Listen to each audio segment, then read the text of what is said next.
ধন্যবাদ আপনাকে। দেখতে পাচ্ছি রেল স্টেশনে যাত্রীদের কিছুটা অপেক্ষা আমরা দেখতে পাচ্ছি, যেহেতু সকাল থেকে যে ট্রেনগুলো ছেড়ে গেছে সেই ট্রেনগুলো কিন্তু যথাসময়ে ছেড়ে গেছে। আমরা একটু দেখানোর চেষ্টা করছি। এখানে যারা যাত্রী তারা অন্য ট্রেনের জন্য অপেক্ষা করছে। সকাল থেকে দুটো ট্রেন, যেহেতু ঈদ উপলক্ষে ট্রেনের সংখ্যা কিছুটা কমে গেছে, যেহেতু ঈদের আগে স্পেশাল ট্রেনে ছিল, তো তার কারণে কিন্তু তেমন কোনো সমস্যা কিন্তু চট্টগ্রামে হচ্ছে না। এখানে যাত্রী যারা আছেন সকাল থেকে দুটো ট্রেন কিন্তু ছেড়ে গেছে। যেহেতু দুর্ঘটনা হয়েছে তার কারণে সেই জায়গায় গিয়ে অনেক ট্রেন কিন্তু আটকা পড়েছিল।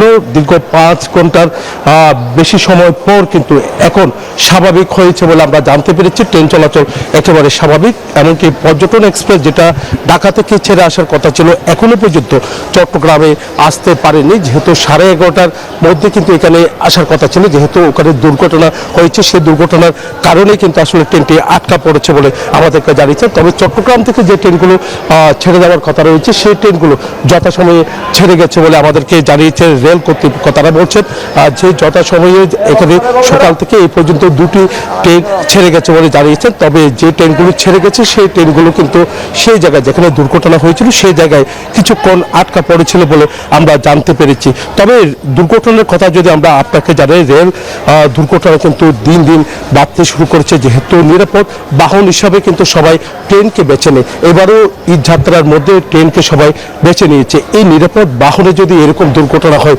তাহলে কিন্তু সাধারণ মানুষের যে একটা আস্থা রয়েছে ট্রেনের, সেই আস্থাটা কিন্তু অনেকটা হারিয়ে ফেলবে। এই কারণে রেল কর্তৃপক্ষের প্রতি সবার কিন্তু দাবি রয়েছে যেন রেলটা যেন নিরাপদে যায়, সেই আশা কিন্তু সবাই করছেন। এই ছিল আমার এখানকার সর্বশেষ। ফিরে যাচ্ছে স্টুডিওতে আপনার কাছে।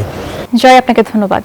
Bashundhara public school and college 2026 শিক্ষাবর্ষে ভর্তি চলছে।